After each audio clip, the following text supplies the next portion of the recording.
today we're going to talk about that, and that's reparations. And we're going to do that with Dr. Ayesha Bell Hardaway, a legal scholar, civil rights attorney, and the director of social justice at Case Law School here in Cleveland, Ohio. Do you believe that America is legally obligated to provide reparations to Black Americans? Without a doubt.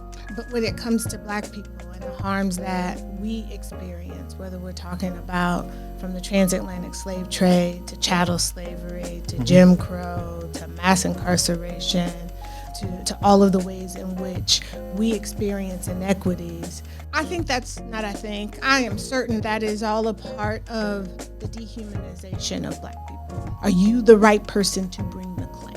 Wow. Are you the right person to bring the claim? The reality really is that if I snatched your chain off your neck and went running out of here and Ezekiel or somebody had to come chase me down, right? By the time they found me, I didn't have the chain anymore, right? Oh, sorry, Ken. You're going to say, where's my chain? I think it's easy to oppose a thing that you don't understand. It's also very easy to oppose a thing that you think doesn't have any benefit for you. We are an amazing people. And we have accomplished amazing things under dastardly, tragic circumstances, right?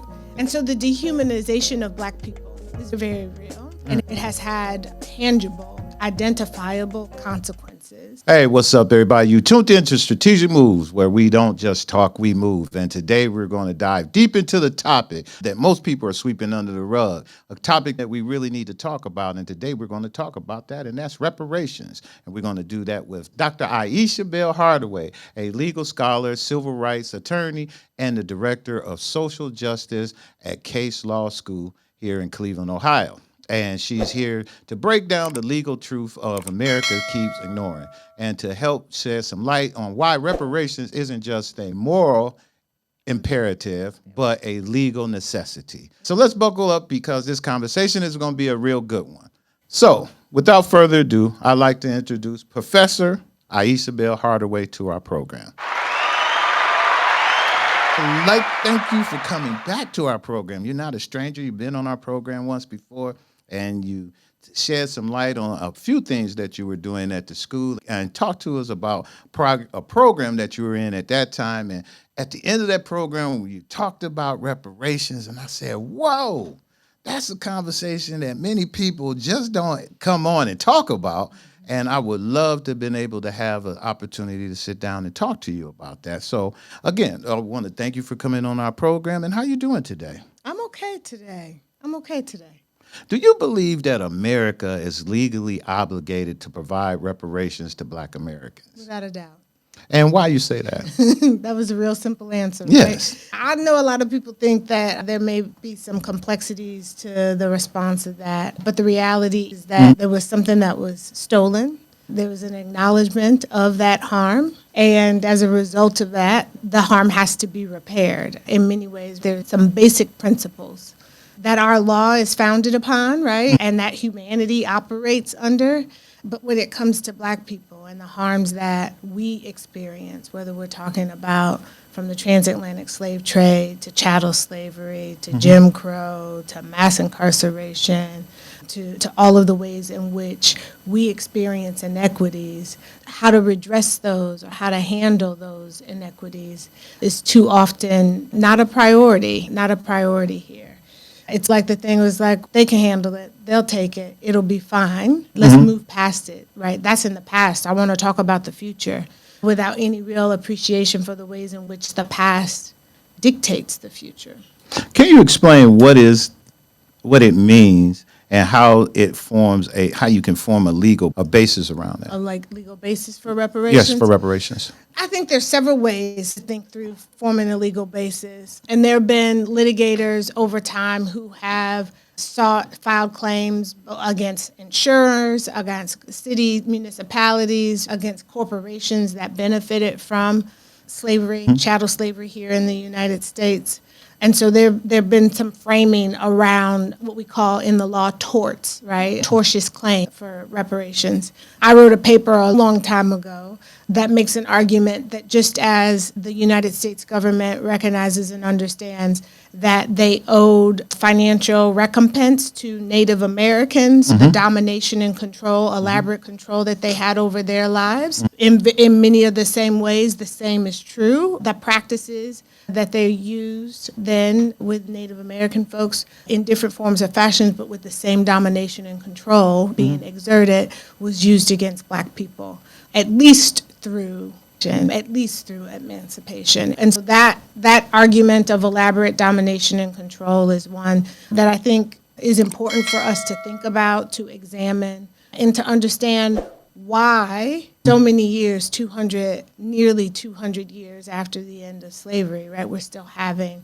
these conversations. How do you think you compare reparations provided to other groups? And you started going down there. We talk about the Chinese after World War II, and we talk about other groups who have got that. Why do you think it's been such an issue for African Americans to seem to be able to be included? And it seemed, and you're a professor in this, it seemed like we got skipped over. It seemed we were here doing this, and I understand they said the Chinese and other Asian Americans or whatnot help build railroads in other parts of the country like others, but it seemed they just said, okay, we're going to skip over y'all, we're going to do this for other groups and not us. Yeah, for sure. I am certain that is all a part of the dehumanization of Black people. The reality is that part of what allowed chattel slavery to take place was this of us, right? Now, when you say, just because my group, when you say chattel slavery, what do you mean by that? Slavery that is based upon what we know of as the work that was done on plantations. Okay. Where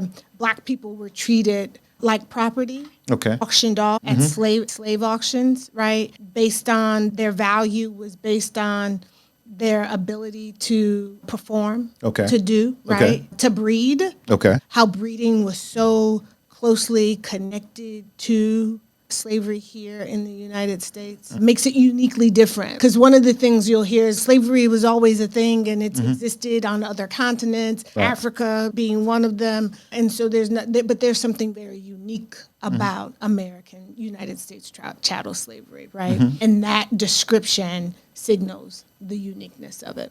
What are the legal hurdles in pursuing reparation through the courts? Yeah.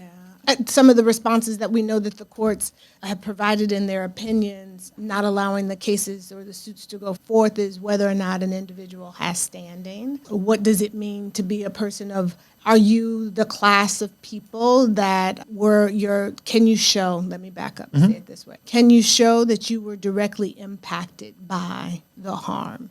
And if so, what is the proof that you have of that? So in the legal space, we call that standing. Are you the right person to bring the claim? Wow. Are you the right person to bring the claim? And some of the difficulty with satisfying that hurdle is largely because of the way that they erase everything, that so much of our history and so much of the harms have been erased over time. But make no mistake, there are ways that people are able to prove that standing. And part of what I think is really important for us to be thinking about is, what are those qualifications? What does it take to show that you are a descendant of? And it seems like the longer it takes, the harder it's going to be, though. So that's the other, right? You said, what are some of the challenges, Right. right? Is the time that passes. Right. Okay. And the more time that passes, does it make it more difficult, or does it make it the connection from one thing to the next to seem more tenuous, right? Less real, right? And so that is, but David Walker, right, the appeal this has existed since before slavery was even over, an argument about why it's important for the harm to be repaired.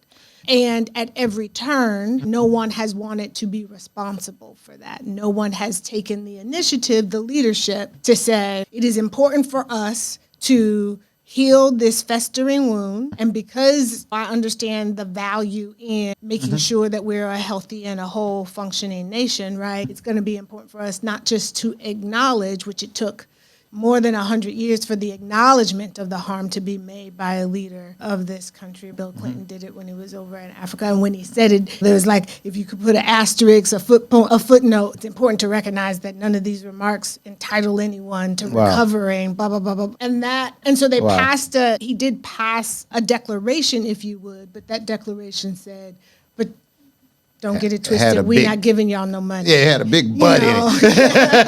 Yes, we did a terrible thing. But and yeah. Let me ask you, because I don't know. I used to blame it on my audience, but I'm gonna just say I don't. There were some of when we talk about the reparations that were paid to other groups. Can you give us some ideas of when you say they got some type of reparations? What would you say some of those things? Well, you mentioned the one, right? World War II. So the Japanese internment camps. When folks, and it was people who may not have even been Japanese, much like what we're seeing today, just snatching folks up and putting them in internment camps as a threat to national security because of Pearl Harbor and everything that happened thereafter, right? The war that ensued. And when the internment camps were over, the war was resolved, right? Legislation was passed that gave each individual $20,000 for the time that they spent in the internment camp. Really? Yeah. I didn't know that. Yeah. You hear about it, but I didn't know they actually, and that's why I asked that question. Yeah. Like, I didn't know what they gave. And it was just those people was there. So after that it wasn't their descendants or nothing like that. Yeah, there were people. Yeah, they were the people. Yeah. There were the people there. And then, of course, we know the descendants of the Nazi Holocaust and how the United States made it a point to join with other nations around the world and demanding that Germany, right, provide some recompense for the atrocities of the Holocaust. Did they get any reparations? They did, yeah. There were payments. I'm not going to be able to. I understand, but there were payments Absolutely. then also, right? Absolutely. Wow. Okay. Absolutely. And so, did they ever give the Native Americans any payments? Have Native Americans ever got any reparations for anything? We call it reparations, and it's a good word, I would say, for a remedy. A remedy, right. A remedy for the harm. But yeah, reparations are bigger than just what we've been denied. And so the Native Americans have absolutely and got land, correct? They had the land. They had They had the land. Okay. It was their land. Yeah, they're getting back their own thing. We're on their land. But the violation of the treaties and the domination and elaborate control and the mismanagement of the land. Wow. The timber on the land and all of that. So there were dollar amounts placed on all of that. Okay. And depending upon, that's not to say, obviously we know Native Americans still live in situations and on reservations that are plagued by worse the conditions. Inequities Yes, it is. that we can imagine. And so obviously how those payments were made didn't necessarily solve all of those problems, but yes, the answer to your question is yes. Wow. Yes. Let's switch it up a little bit. We're going to try to take a look at what would America look like if reparations was implemented with black folks. Beyond the legal argument, what is the moral case for reparations? And I think the legal argument and the moral case are the same. The reality really is that if I snatched your chain off your neck and went running out of here and Ezekiel or somebody had to come chase me down, right? By the time they found me, I didn't have the chain anymore, right? Oh, sorry, Ken. You're going to say, where's my chain? And if you don't have it, I'm going to tell you how much it was. Oh, that's correct. Right? You want your, right. Yeah. Run me my coins. And unfortunately, we're in a space where those basic principles, right? That's a basic principle of what it means to repair harm somehow doesn't apply to us. And we hear all sorts of questions like, how do we know what the people are going to do with it? And how do I even know that you were a person, blah, blah, blah, right, that was harmed? Or I wasn't the one who did it, so why should we have to pay? Without understanding the collective responsibility that we have to each other. That's interesting because of, like you say, the times we're in right now. And the times we're in now where they're trying to really erase things that they don't want to be true. And just to erase the truth in school and everything else, you're hearing more arguments now of them taking more stuff out of school and putting their version of religion in the schools and no regards to anybody else's religion or anything of that nature.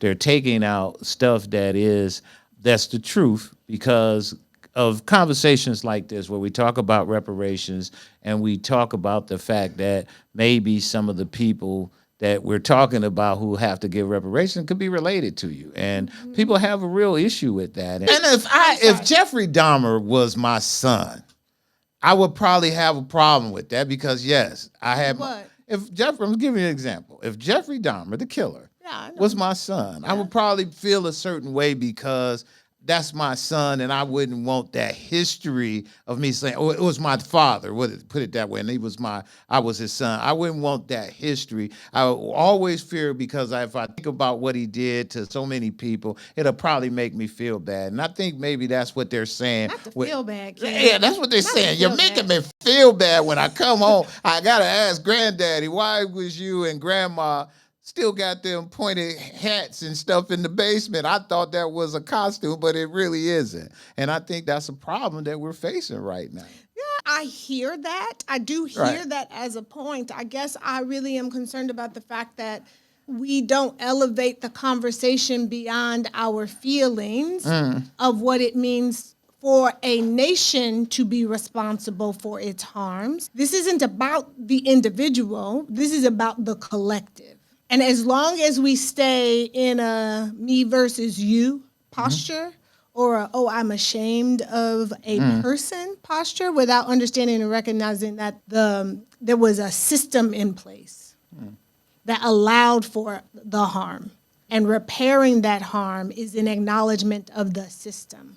I'm not asking for, I'm sure people who are advocates for reparation, they're not asking for an individual to come in and say, this is, I don't know, I don't think there was a Bell plantation that my family was connected to, but I'll just use it as an example to say, Mr. Bell, who owned this plantation, I'm not asking for his descendants to come and say they're sorry. Instead, reparations is a national model, although there's several models, right? On this scale, we're talking about a national model of repairing harm. And we know that there have been commissions in small cities and major cities and on the state level where communities have been committed to understanding what those harms look like and doing something about.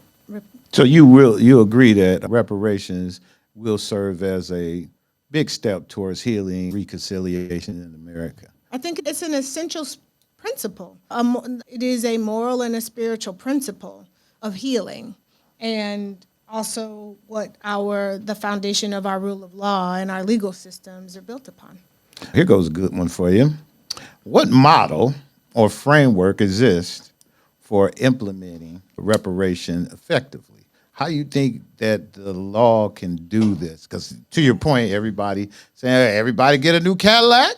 Do we all get a new house? Do everybody get free college? How do you effectively, and you had talks with people, and how would you see that go? So I think part of the problem that exists is that when we decide we know the answer to a question before we've even explored the question, then we say, whether it's because we say the problem is too big or because we've just predisposed to say we aren't going to do it, then we don't have a creative space by which we can collectively explore solutions, right? But to answer your question, and so I am concerned about the fact that too often we shortcut this conversation by saying, oh, either it's never going to happen, and there's plenty of us who just feel like it's never going to happen, so let's not talk about it, and others who feel like there's no merit to it, so I'm not going to explore it, without even understanding all of the harms and where the merit may exist, right? Okay, set that aside. What exists, like we know in Evanston, Illinois, right? They created a reparations commission and made some decisions around lending for homeowners who were denied because of redlining. It's not perfect, and they are figuring out along the way that things require additional thought and approaches, whether or not the people still exist to actually benefit from the solution that they created. We know in Maryland, But let's stay on that point for one quick second. And I know your time is very valuable, but that seemed like that's going to be, what is that? You can put your identity in and... Oh, you think people will scam it? Not so much scam it, it's just that you have to prove it. Of course. I just don't know, can people really still prove that? Is technology... Yeah, I can. I'm sure. There are a lot of genealogy processes. And what would you prove? historians. What would you be actually having to prove? What is you actually, when you say we got to prove it, what am I trying to You're prove? a descendant of A, slaves. a descendant of a slave. Yeah, Yeah. yeah, for sure. So Not the let's- descendant of Africa, no, but a of slave. slavery. That's what I'm trying to say. Because That's the right, point I'm trying to yeah, get to. of slavery. And so so there's records, I guess, that you have to, but I would imagine there's a lot that wasn't on the there's a lot, records. and there are That's a why. lot, That's what and you see there- where I'm trying to get to. That's where yeah, I'm. yeah, That's yeah, my yeah, little yeah. difficulty in it. That's what Yeah, I'm trying to yeah, say. yeah, Just sure. my luck. My family didn't sign that paper. Oh, I'm sure a lot of families didn't sign the paper. Yeah, There no? were ways, and there are records that are connected to the fact that they were owned as property. Right? Okay. Right. Okay. And if I'm able to, if one of my family members is able to show, and I have a direct blood relationship to that family, right? Then shouldn't that then mean all of my family is included, have that same direct line relationship? But let's think about it this way. If the government came in and did a terrible thing for whatever reason, dropped a bomb in a community, and all of the houses were destroyed. Okay. And then they said, "Oh, that was a terrible idea. We shouldn't have done that. People lost property. They lost all of these things." And then the government said, "We're gonna rebuild the houses. We're gonna give you money for the things that were inside of the house, right? And to do our best to make you whole." Okay. We know those types of things happen, and we know that government working to fix mistakes, right? If you believe it's a mistake and right that a wrong was done, right? That creative thought process, we're capable of that. We're a complex group of humans, right? An amazing capacity for intellect. And so figuring out how, I think is really important. We know that like many things in 2025, there was a lot of energy around this conversation. One of our ancestors, now gone to glory, Representative Conyers out of Michigan, That's correct, introduced HR 40 every year. I was talking to somebody about that, and after he left, didn't Barbara Lee, I want to say? Absolutely. Barbara Lee took it up, and she started doing it every and year. She's one of the ancestors Exactly. now, and now Representative Jasmine Crockett. Right. Crockett has Yes, made it her yes, business to yeah. continue this conversation. Some of it is we have to be willing to keep talking about the things that matter to us in Okay. addition to all of the other things that are happening in the world, right? But there was a whole bunch of energy around it after the summer of 2020 or during the summer of 2020. And although it's convenient for other folks to perhaps turn a blind eye or put their attention in other places, we have to be willing to put forth the things that matter to us and stay consistent with it. And so that's why I will always be willing to have a conversation about reparations. Let's switch it into this then, and this segment we're going to call, Why Does Reparation Invoke Such Strong Reactions? It's a poll show that while majority of Black Americans support reparations, most white Americans don't. Why do you think that's? I don't know. I've never been white, but I could speculate. Just speculate. I could speculate, and I would say It probably, let's speculate. 'Cause it's easy to oppose a thing that you don't understand. there you go. Okay. I think it's easy to oppose a thing that you don't understand. It's also very easy to oppose a thing that you think doesn't have any benefit for you. That's real easy. That's real. Unfortunately, we are in an individualistic sort of like framework here in this country, zero-sum game, me versus you, and no real understanding for how our collective humanity are bound up here together, regardless of what we're told. That's correct. That's correct. That is true.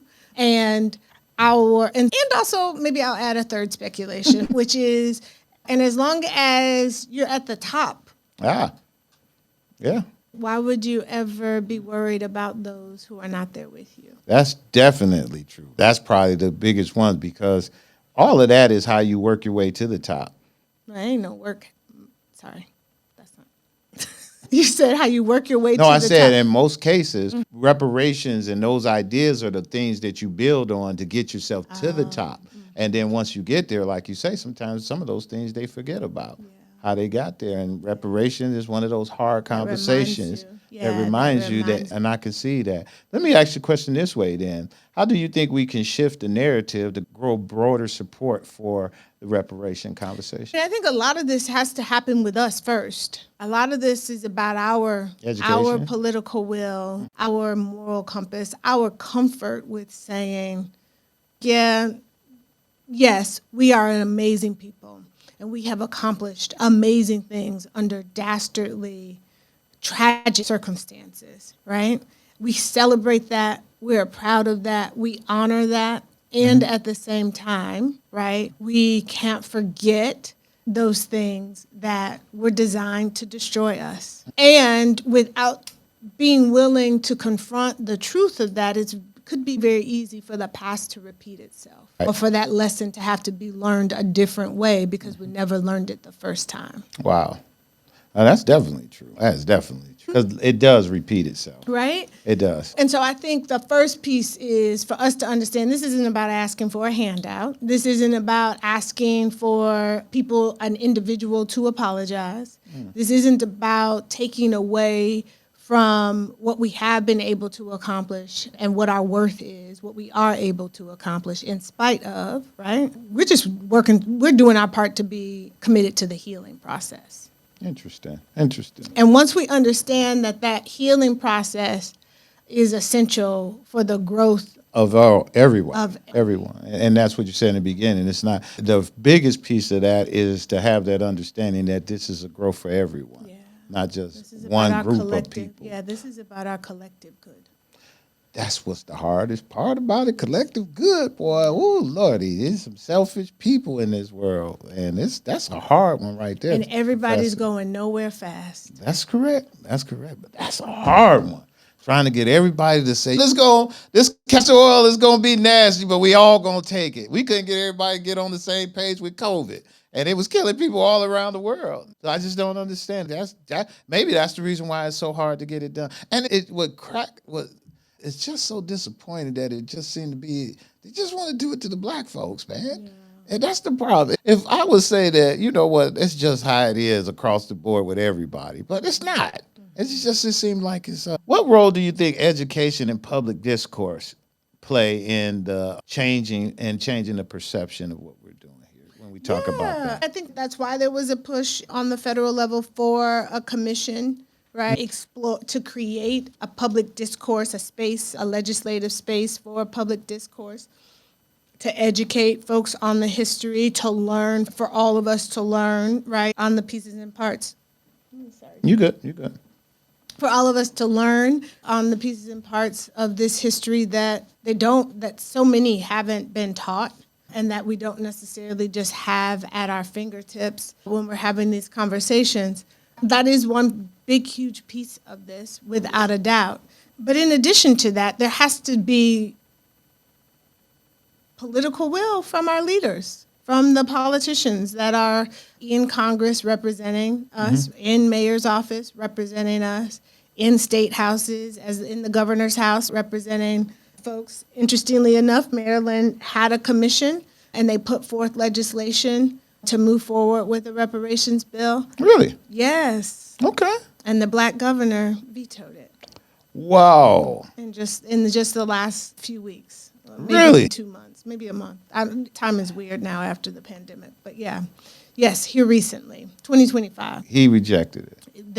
He said that there were other priorities for the state. All they had to do was sign it. And they did amazing, the commission there did amazing work, and I'm connected with some of the scholars and some of the thought leaders and the activists that Just were didn't wanna involved do with it. that commission. Had great support from the Attorney General, from other, and these are leaders, both black and white and brown, throughout the state of Maryland. This wasn't just a thing that was being pushed by a select group of black folks. The healing power of reparations was being embraced by folks of various demographic backgrounds there.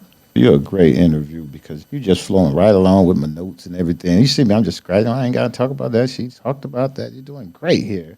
Maybe now because you're right on to where I wanted to go. Can America afford reparations? And what would it be And what would be the impact on our economy, you believe? Well, America can't afford anything. If you look at Okay. if you look at the bill, this budget bill that's pending, America.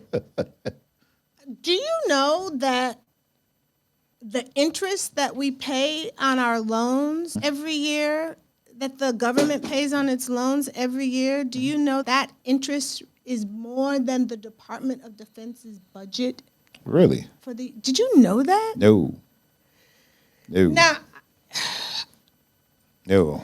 I was taught to not carry a balance on my credit card from one month to the next because you don't want to pay interest. To think that we operate as a nation, and then, so that's one piece. The next piece is that despite that reality, proponents of this bill are completely fine with the fact that they are taking, it is absolutely a transfer of money from the least of us to the very, very rich amongst us, right? The greatest transfer of wealth you will ever see in a bill is what, I'm not saying, this is what the economists are saying about this bill, right? It's this big, beautiful bill we talking about. That's what he called it. Yeah, the big, beautiful bill. Yeah. Because ain't nothing beautiful. The big, beautiful bill. Down is up is right. I think they with passed all it, of his- 3 or 4 o'clock in the morning Yeah. while everybody was asleep. Yeah, It was so so beautiful you had to sleep through it. Yeah, yeah. If it's called beautiful, then you should know something. And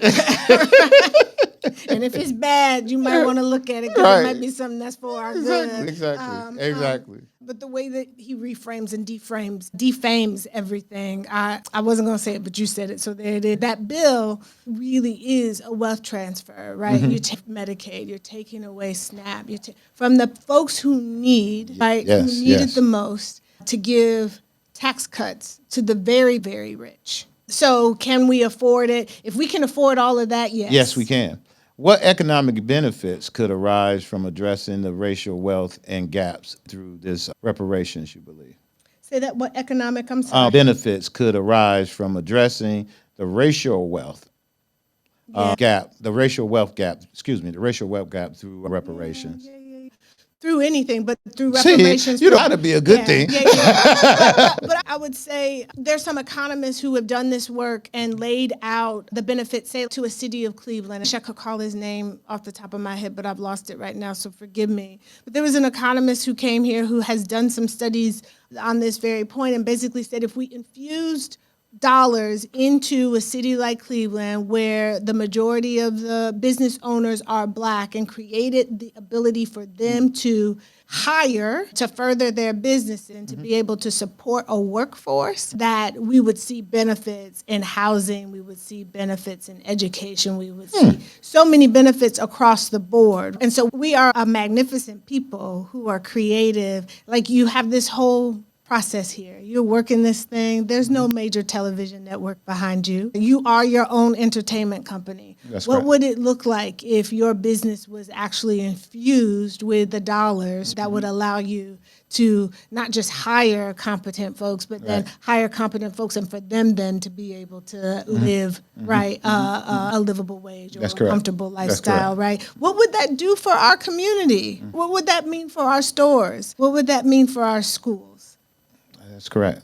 That's correct. You can't overstate the security that comes from not having to worry about what you're going to eat and how you're going to support your family. I just had Dr. Morgan on here before you this morning. I just did that, and that's one of the biggest issues, like with CMSD, is those little issues that kids have to bring to school before they even get to education. So to have the ability to be able to rectify some of that to get right to what you need to get to, imagine it would be a great place to be. Anything. Let me ask you this. Are there any existing programs or policies that we can serve as a foundation for reparations right now that we can take examples from?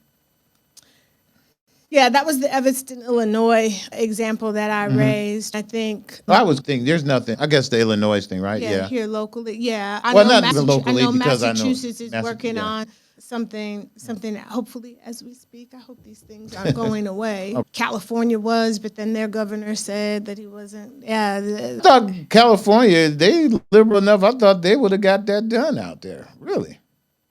I have so many political thoughts that I don't say out loud. I'm going to. I can look at you and tell. All I will say is that people are revealing their true selves. Really? Yeah, Okay. absolutely. I thought that's their new golden boy. Yeah, instead of really having a vision that works for us all, unfortunately, the party that's not in power right now is only thinking about how to be more like the party that is in power.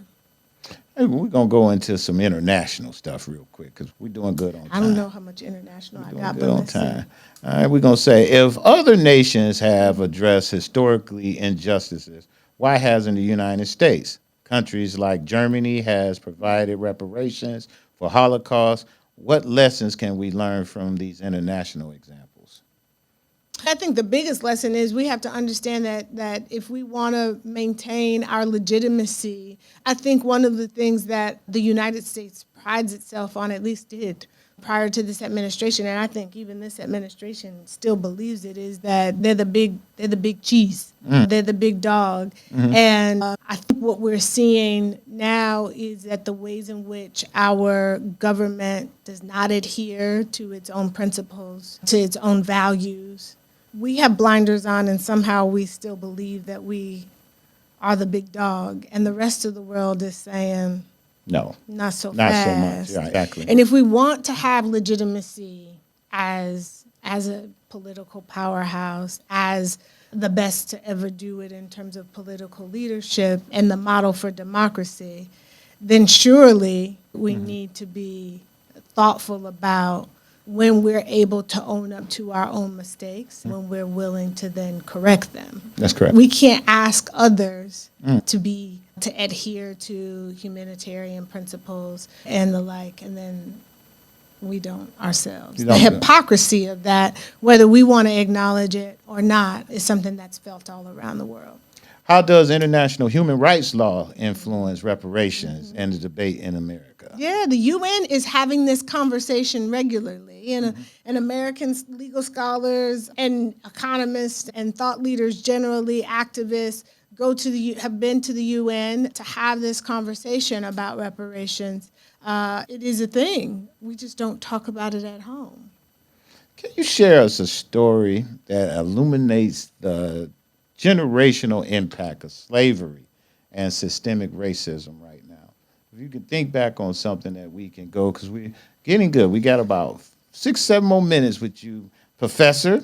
And you're doing great. I'm going to get you out of here time. I want to let you get it. If you think about something if we think about something that happened in our history that we can go back to say, this is what happened. If people don't understand why this is important, and here's this case of why, and we fight for this systemic racism that goes on, what comes to mind to you? I think about my grandmother. Okay. I think about my grandmother and how her life was very different, and how that was based on those who came before her, right? And so her mother and her father, they were sharecroppers after the end of slavery. Grandparents were enslaved. My grandmother was only able to, it says 8th grade, but it probably was more like a 6th grade education. Heart of gold, the best person I know on this earth, don't mistake, right? And access to education, access to finances were a real concern. She had 8 children, figured out a way to feed all 8 children, send all through school, and then figure out how to care for any variation of 14 grandchildren at any point, right? And she has way more grandchildren than 14, but at the time during her lifetime, right? And she did all of that on that very limited education, right? I have a huge family in that immediate family, but the number of us who are able to go on to get advanced degrees and understand what that might look like, be exposed to a space where that was a possibility, is not what it should be. No, it's going to go on. Right. Oh, is that what that is? It's saying my time is up? That's our time, but you said you giving me a few more minutes, so yeah, we got 10 more minutes. Then Zeke gonna tell you gotta go. You got us 10 more minutes, Zeke. So let us know when our 10 minutes is Is that up. right? What time is That's it? 45. That's our 45-minute Okay, clock. what time is it in real life? Oh, real time? What time? Real time? 3 o'clock. Okay, I probably have 5. I do You have have 5 to get minutes? to Mr. Yep. Okay, Can I give it to you? Give us 5 minutes, okay? And then we get out of here. But thinking about the impact of inequities just from an educational standpoint, Okay. and how those educational inequities impact employment opportunities. That's huge for a family. And listen, the Bells are phenomenal. Don't get me wrong. When I talk about, right, we do and we're able to in spite of. Right. But it's very different than, I just had a conversation with another community member whose father was a medical doctor. Okay. And his father would have been a medical doctor, but the University of Michigan wouldn't let him into their medical school. Wow. He got accepted into the program because they only saw his name, and it was an Irish name. It had an MC. It started MC. Wow. And then when he showed up, oh no, we didn't realize you were black. You can't come. Wow. And then his son was able to go. That's a different experience, and it was delayed. It was a delayed opportunity, but it's a different experience. To your right? point, like you said, what would have happened if he would have been able Right? to, and his son would have been so much farther in growing wealth and everything that they wanted. And so the dehumanization of black people is very real, and it has had tangible, identifiable consequences, impacts on our lives for generations, right? So I'm going to ask the hard question, because I'm going to let you in on this one, because I told everybody, y'all just know, there's a busy woman here. She came here today. I'm really grateful, and she gave us a lot of information, and I want to keep her to her time because she got a very important interview she's doing when she leaves here. So I want to make you, but I want to ask you this question. What do you say to the black folks who believe that, they owe us this and that, and they got a little bit of racism in them? And then the white folks who are saying we don't owe them anything and that. And I know you said it before, but and what I mean by that is that, to your point, that we got to all understand this holistic thing of how it has to work for us. So you got a lot of black folks who feel like, hey, y'all owe us this and that's that. And they have a tone that strictly is not about the holistic piece of it. It's, I owe this, I want it, and they come maybe a little rough with that, which may be deserved. That's not racism. That's not racism. Okay, and good, then good, you have good. the other side of it that may feel the same way, which not maybe racism, but feel like, hey, it wasn't me, it wasn't us who was involved in it. That's not what I see as being part of what's going on. And I'll throw this last piece in there since you got to go, is that we also moving into a community and a situation where we have a lot of African Americans, black folks, and others, and mixed races of people who say they don't see color at all anymore. And the stuff that we're doing, I don't understand why y'all even saying that, because I don't see color like that. End us on that, doctor. That's a whole lot to give it. We always end by letting you say something to the camera anyway. And your final thoughts of all of that, kind of bring that to a close for me. Wow. I'd start with the fact that this isn't about the individual, this is about the collective. I said that, I'll say that again. And I would say to the folks who, if they don't want it, if they decide that it's not for them and it's not necessary, don't put in a claim for it. Okay. If they don't see color and they're not impacted by it, and they have no interest in, Say don't apply. that's okay, right? Then you don't have to identify yourself as a descendant of slaves. Interesting. Doctor, I appreciate you coming on our program. Is there anything that's going on in case you want us to be aware of? Anything you got cooking that you want us to, any books you done wrote or anything since you've been gone? I am working on a book project, but I will reserve that for another day. But I'm really excited about an oral history project that I'm personally working on around Winston Willis and his life. Black businessman who owned some property between 105 and 106 on Euclid, and before that in the early 60s, the Jazz Temple at the corner of Euclid and Mayfield Ford. And so that has been going really well. At the end of the summer, near the end of August, his sister is going to come to Cleveland Public Library to be in conversation with me about her journey to try to get some justice for her brother. And before we get there, really what Winston's business is and what his life meant. We're doing an oral history project, and we've been talking to community members who frequented the businesses, worked with Winston, understood the struggle that ended in that resulted in the end of his businesses.